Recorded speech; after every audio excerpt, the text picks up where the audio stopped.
Selamat pagi dan jumpa lagi dengan Pak Git di channel 0 beberapa hari yang lalu Pak Git sempat memposting atau membuat konten tentang tema yang berjudul Prambanan Bersalawat, ya, yaitu acara salawat yang akan dilakukan maksudnya tanggal 10 Mei oleh rombongan pelopor CB.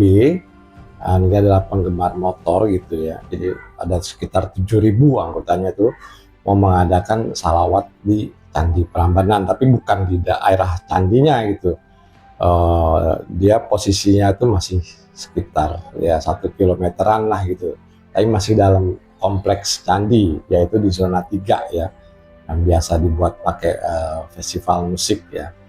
Dan ini pada saat ini kalau terkonfirmasi lewat mass media Tempo menyatakan kalau hal tersebut atau acara ini, Prambanan Bersalawat ini, dialih tempatkan dan namanya pun dirubah ya.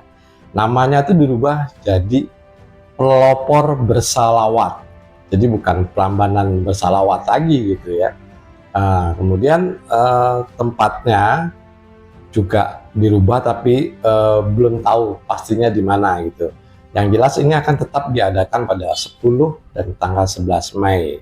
Dan di mana di situ Gus Miftah itu diundang. Jadi bukan Miftah yang mengadakan acara, tapi dia adalah sebagai narasumber lah, atau diundang oleh kelompok motor CB ini ya.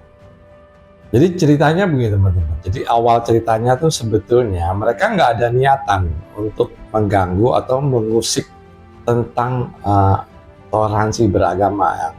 Terutama khususnya di sini adalah orang yang beragama Hindu ya. Jadi mereka nggak ada berniat itu karena ikonnya itu adalah Prambanan. Menurut mereka ini adalah ikon sebuah pariwisata, di mana mereka dengan kumpulannya yaitu CB, kelompok motor CB ini berkumpul di situ. Nah, jadi akan menambah ramainya pariwisata di tempat tersebut. Tujuannya itu yang dinyatakan oleh ketua kelompok pelopor CB yang bernama Trawiten. Nah, menyatakannya seperti itu. Jadi bukan ada niat yang seperti dibayangkan oleh teman-teman atau khalayak ramai lah seperti itu. Yang dia fokuskan hanya bersolawat di tempat yang diperbolehkan oleh General Manager Candi Prambanan dan Candi Boko. Jadi sudah melalui proses perizinan dan segala macam. Tempatnya juga bukan di area wilayah katakanlah zona 1 gitu, tempat umat Hindu beribadah. Nah, bukan di situ, dia posisinya di zona 3 yang jaraknya dari candi itu sekitar 1 kilometer, tapi masih dalam kompleks Candi Prambanan. Itu alasan yang pertama, mereka itu adalah ikon tentang pariwisata Prambanan. Dan menurut mereka yang dimaksud dengan Prambanan ini adalah sebuah kecamatan gitu.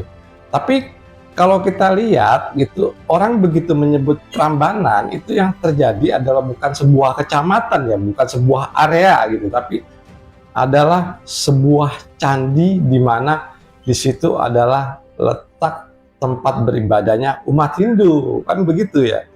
Pada umumnya kan seperti itu. Kalau kita mendengar kata Prambanan, itu yang kita bayangkan adalah candi ya. Rata-rata seperti itulah, bukan sebuah kecamatan gitu. Nah, dari kedua alasan tersebut ya, yang pertama adalah karena ikon pariwisata, yang kedua Prambanan adalah sebuah kecamatan, makanya diambillah lokasinya di situ. Tapi kalau kita lihat judulnya Prambanan Bersalawat gitu ya. Dengan judul ini tuh atau tema ini itu ya otomatis lah dari PHDI, kemudian dari berbagai macam umat Hindu yang ada di Indonesia, ini terjadilah polemik di sosmed seperti itu. Nah, dan menuai banyak protes gitu. Polemiknya tuh banyak yang protes lah ya. Dan ini bukan terjadi pada yang protes itu bukan hanya umat Hindu aja, tapi juga umat Islam pun yang biasa melakukan salawat pun juga melakukan protes juga. Umat Muslim seperti konten Pak Git di situ, ada juga orang Muslim juga, maksudnya menyatakan kalau mereka Muslim gitu, dan mereka tidak mendukung kalau salawat itu dilakukan di Candi Prambanan gitu ya.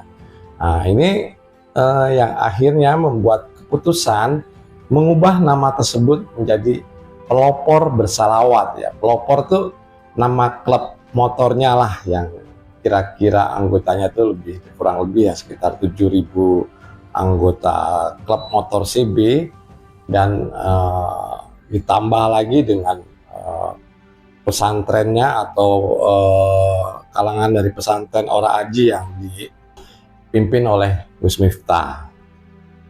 Cuman tempatnya dari media Tempo itu belum tahu ditempatkan di mana gitu ya. Dan kalau Pak Git lihat komentar-komentar adalah ya termasuk umat Muslim sendiri ya, itu bersyukur gitu ya kalau acara ini itu dipindah ya. Jadi bukan, katakanlah yang di sini yang lega itu bukan hanya umat Hindu saja, tapi umat Muslim pun tuh banyak yang bersyukur, karena konotasinya ya seperti itu teman-teman. Kalau konotasi orang bercerita atau ngomong aja masalah Prambanan, yang terjadi itu adalah bukan sebuah kecamatan ya atau sebuah daerah gitu ya, tapi Prambanan itu adalah sebuah candi yang dimana itu tempat peribadatan umat Hindu. Dan Traweten pun, yaitu ketua pelopor CB ini, memohon maaf dengan adanya keributan yang dihasilkan atau telah terjadi karena masalah polemik tersebut. Dan ini menurut Pak Git adalah tindakan yang sangat bagus gitu. Artinya responnya terhadap orang-orang ya, orang-orang ini konteksnya ya bukan cuman Hindu aja ya, karena ada yang di luar Hindu pun, ada yang Islam, Kristen pun itu juga protes gitu ya. Nah, ini sangat bagus dan sangat fair gitu, menyatakan meminta maaf. Kalau orang minta maaf kan menyatakan salah, ya salah itu kan bisa berarti dibuat sengaja ataupun tidak sengaja. Yang intinya ini adalah permohonan maaf, kemudian mengalih tempatkan yang belum diketahui tempatnya, dan mengubah nama atau tema salawat tersebut menjadi Pelopor Bersalawat. Langkah ini adalah langkah yang sangat baik dan elegan gitu ya. Jadi menyadari gitu loh. Artinya dengan sikap protes yang ada di mass media atau sosmed gitu ya. Nah, ini si panitia itu menyadari ini kalau kita lanjutkan nanti akan terjadi polemik yang lebih istilahnya lebih tajam gitu, yang akhirnya mengarah nanti istilahnya chaos ya. Jadi tadi yang niatnya baik ya, yang tadinya niatnya bersalawat atau mendoakan Nabi yang mau dilakukan di wilayah kompleks Candi Prambanan, malah jadi chaos, malah jadi ribut dan berkelangsungan terus-menerus. Akhirnya ini akan diingat sepanjang masa kalau dulu umat Islam pernah mengadakan salawat di Prambanan. Nah, ini adalah baik, maksudnya keputusan tadi adalah baik dan fair gitu, menerima kritikan dari banyak pihak. Dan menurut Pak Git ini cukup sekian. Terima kasih.